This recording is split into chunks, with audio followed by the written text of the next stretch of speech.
Hello everybody, today we're looking at the Hyrule Rebeautified mod by WarioSnap. We'll also be looking at the ReShade for Hyrule Rebeautified, which is also by WarioSnap. But the important thing to note is that the ReShade stuff will only work on PC. Now to go over what this mod does, it reduces a lot of the fog found in Tears of the Kingdom, allowing you to see things a lot further away and in greater detail. It also makes the game slightly more colourful, and even more so if you're using the reshader, and makes changes to the colour of the sky during different times of the day, and has unique colours depending on which region you're currently in. We'll be going through the majority of the major changes during this video, and as always, links to the mod and reshader can be found in the description below. Now I won't be talking too much in this video because you can see the changes yourself as they are all visual, but I'll still be talking in between certain sections.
Now I'm sure you've realised that with this mod applied, the Hebra region is vastly different, thanks to the fact that it has way less fog. And when you have this mod installed, you can actually see some of the background elements, as without the mod, a lot of the sky and mountains kind of blend into one. It's also a lot easier to differentiate between the different colours of the Hebra mountains. For example, the Northern Lights or Aurora Borealis we looked at a minute ago was much more noticeable with the mod applied. The other part of the mod is the rather obvious visual changes to the sky. And in the case of the Hebra mountains, the colours remained fairly neutral, if not a bit more lighter than you'd usually expect. My personal favourite had to be the sky at around 9 AM, which I think I would describe as having like a slightly pinkish tone. When going onto the Sky Islands, you'll notice that the sky is generally pretty similar to what it is on the ground, maybe just slightly less dramatic. You'll also be able to see a lot more of the ground from the sky, thanks again to the reduced fog. And with the Hebra mountains out of the way, we next have the Gerudo region, although we will also be looking at Rito village later on.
Now in the case of the Gerudo region, again it is much clearer, although obviously not clearer if you're still in the sandstorm phase.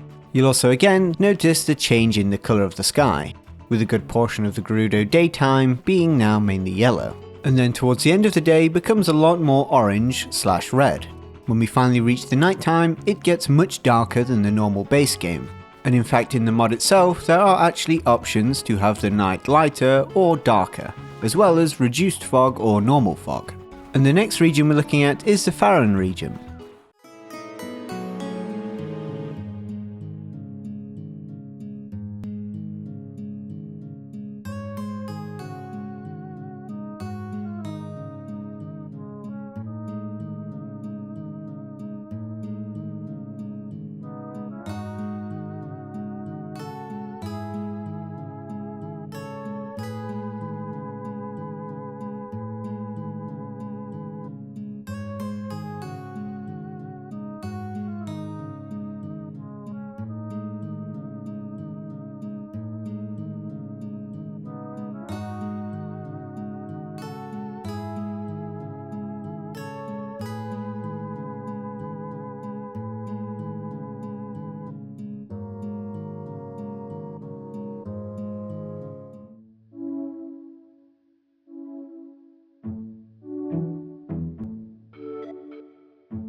Looking at the Faron region, just like the other regions we've looked at, there is a lot less fog, which really helps you appreciate the uniqueness of this region of the game. In regards to changes to the sky and clouds, it is very green, which is especially noticeable during the midday, in which the clouds become completely green, which I guess fits the theme of the region. And going up from the Faron region, we next have Zora's Domain / Lanayru.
Now looking at Lanayru, again it's much clearer from all the fog that you get in the base game. And a lot of the sky is blue, which I guess it normally is blue, but this time it tends to be a darker shade of blue. My favourite parts of this region with the mod installed has to be Zora's Domain, mainly down to the fact that the mod accentuates the glowing parts of the area, especially the glowing icy coloured rocks around the mountainous sections. And as I'm sure you've probably worked out, the next location is the Eldin region / Goron village.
Now looking at the Eldin region, again there is a lot less fog.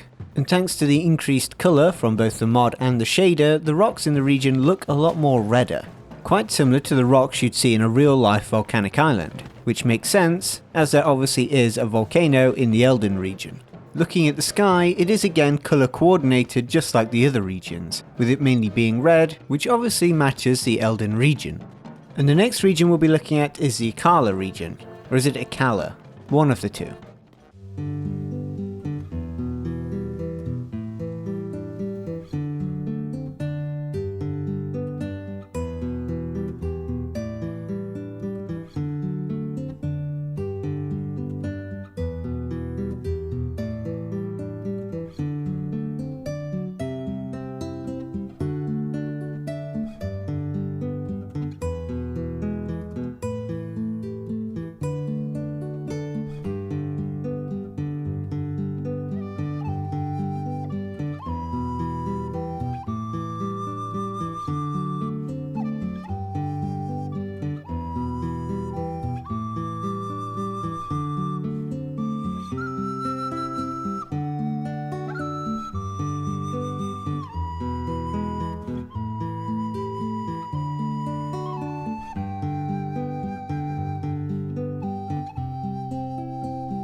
Now with the Akkala region, I don't think there's a consistent theme with the colour of the sky, but I do really like this super blue sky you get around midday. Although I guess there is a prolonged period of time where there's a lot of orangey or yellow sky, which kind of fits the theme, since I always feel like Akkala is very autumn based. Next, we're going to have a look at some of the changes to the smaller regions/locations in the game.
Now looking at some of the smaller locations, and slightly out of order, we have Hyrule Castle, which, believe it or not, is mainly red now.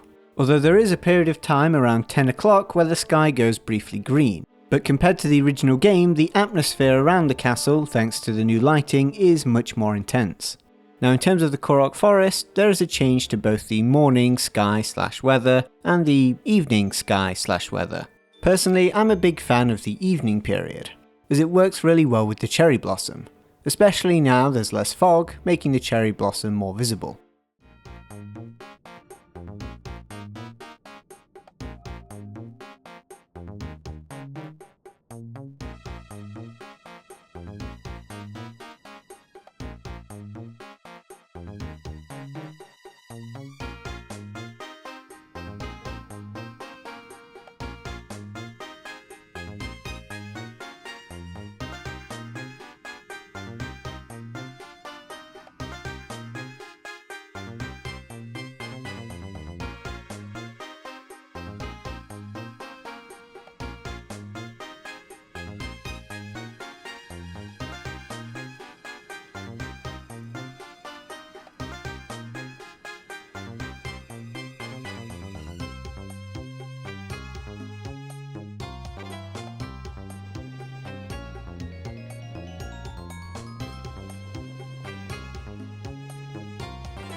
Now, despite the depths regions being visually the same no matter the time, there is actually quite a drastic difference with this mod. Obviously there's the visual element, but also the weather element. For example, the region underneath the Eldin mountains is now even hotter, or even more fiery, meaning you'll need Flame Guard level 2 just to walk around. Now the depths underneath Lanayru are now incredibly blue, and also very rainy, which will affect your ability to climb, making navigating this section of the depths a lot more difficult. Moving on to the depths underneath the Gerudo region, it is now way hotter, meaning you'll actually need some heat resistance clothes. It is also way yellower, just like the Gerudo region during the midday. And lastly, we have the Hebra region, which is now obviously very cold and also has snow. Don't ask me how it snows inside the depths, but it does. And speaking of snow, we'll look at the Rito village before you complete the temple, and the Gerudo region before you complete that temple.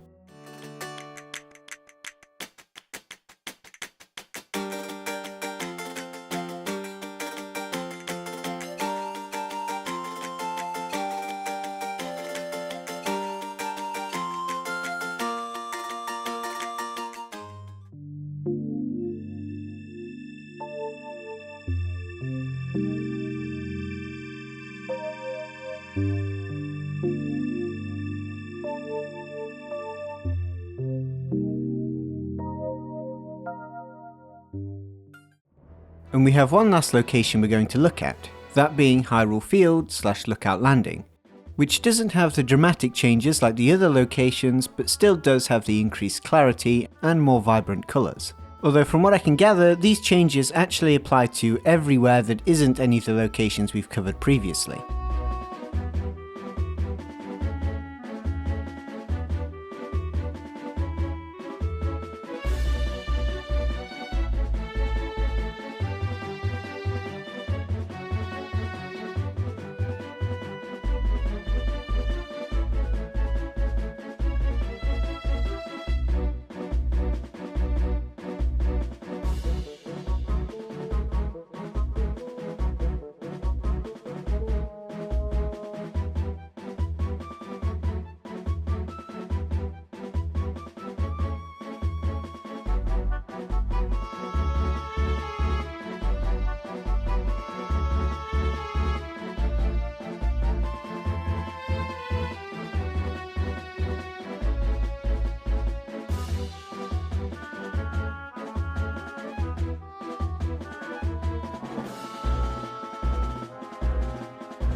Now there is one last thing I wanted to show, which I actually nearly forgot about and was halfway through uploading the video, and that is the Oilify effect, which basically gives everything the visual effect similar to as if it was an oil painting, kind of reminiscent of what you'd get in Skyward Sword.